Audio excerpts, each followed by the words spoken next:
So let me start off by saying how thrilled I am to be co-chairing this session with Dr. Lathan, who has, just an amazing background and an amazing reputation, in particular in this field.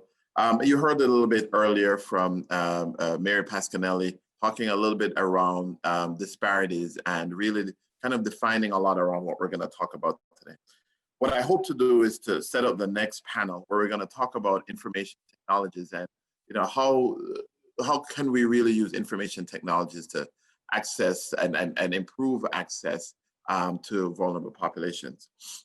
First, let me start off by taking a vein of a lot of what Mary just spoke about, but thinking and talking about the context of social determinants of health. Most of us, all of us really, we may spend a couple of hours, if any, in a doctor's office, but we spend all our time in the community in terms of the amount of waking hours each year. So it's really the community that we live in that defines our health and health status. Many of you already know the overused term that we often quote, that your zip code matters more than your genetic code. And this is more looking at that issue of, how life expectancy, how long you live, how well you live is really defined by where you live. And this is just some data looking at differences in life expectancy in the city of Boston. And I'm giving some background here on social determinants to really lead into the context of how technology can be helpful, if not enhance access and enhance care within this context. So this is just showing the life expectancy difference in one zip code in Roxbury versus if you head up on the red line to Back Bay, and showing really here an over 30-year difference in life expectancy. This is some data that a group of us published in JAMA last year, showing the deep extent to which social determinants of health really dictates patient outcomes. And this was looking at patient outcomes related to acute myocardial infarction and the death rates related to that. And what we showed in this slide is that if you look at characteristics that are more common in Black populations versus characteristics that are more common in white population, and create a propensity score that kind of defines both populations, the real big difference between Black and white populations is socioeconomic status. And that's why you see those bars up at the top of the screen are the furthest apart for socioeconomic status. But when you think about medical history, clinical presentation, even health status, and you kind of adjust for propensity scoring, there's really not that much difference between Black and white patients.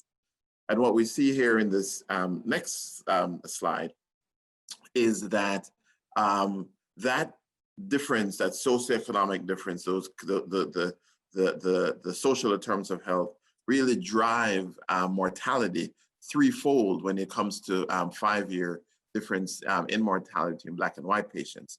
And that's where you see the trajectory of the graph heading up on the x-axis.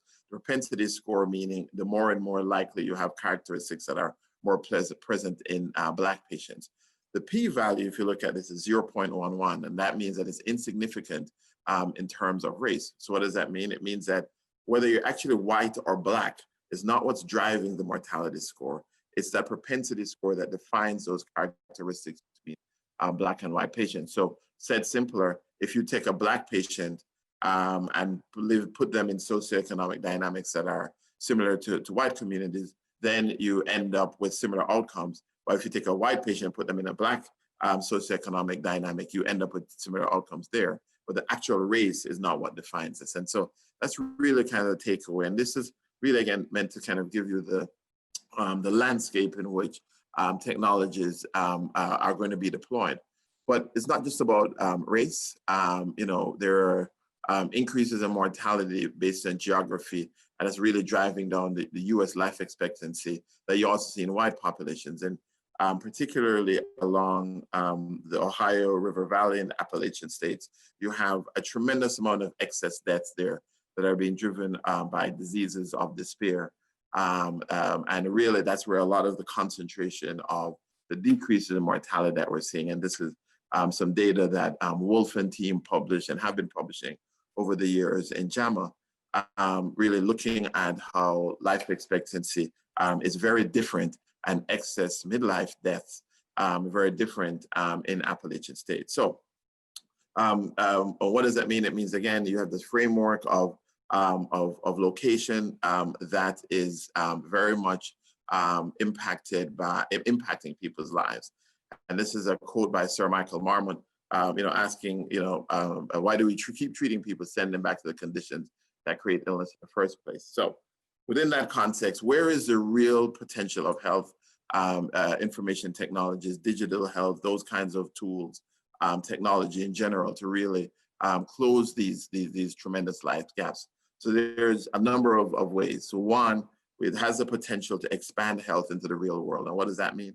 It allows one to take these tools, the technological tools, out of the clinical settings and into the real world life of the patient. So you think about where you're able to kind of track, monitor, and then feed that back into the health system, or the healthcare, information technology that is related to that patient from real world dynamics. You also have the potential ability here to generate potential user-friendly tools, scale really to and the population level, and then of course be able to study in a more efficient and representative population. So there's a lot of potentials there.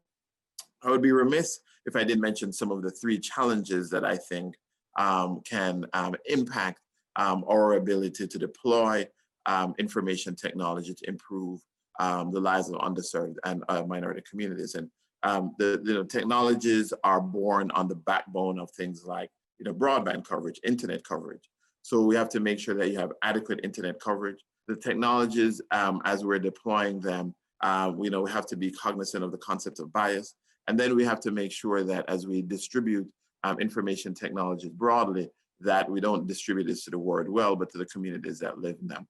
This is just a double click on some of the challenges around broadband access, of which a lot of technological deployment lies. And many of we've been following the challenges around education in the COVID era, know that lack of broadband access for minority children is playing a significant role and may have long-lasting consequences in terms of those kids being able to access educational system.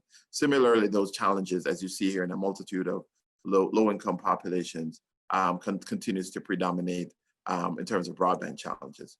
As we deploy information technologies, understanding that where there might be algorithmic bias, that may lead to outcomes that widen disparities.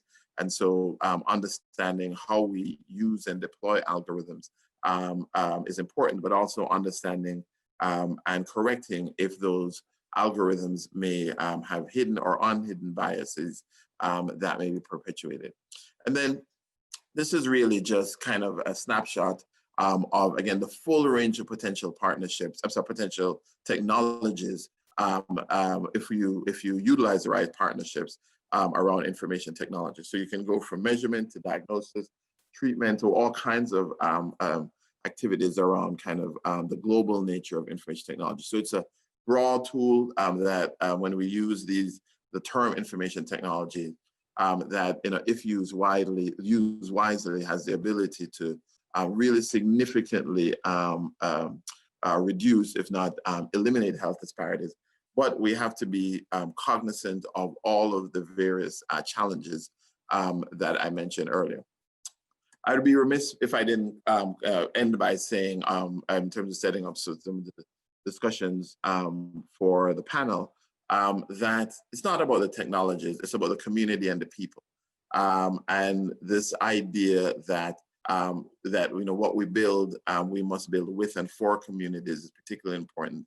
And so we have to think about community engagement and partnerships along the spectrum, where we go from just isolated silos, or where we just inform communities about these activities, to where we actually build, structure, define, and then ultimately deploy information technologies along with communities. So hopefully this gives you a backdrop of some of the things that we're going to be talking about and digging a little bit deeper in today, but really wanted to set the stage here for understanding the potential, the challenges, and then a way forward.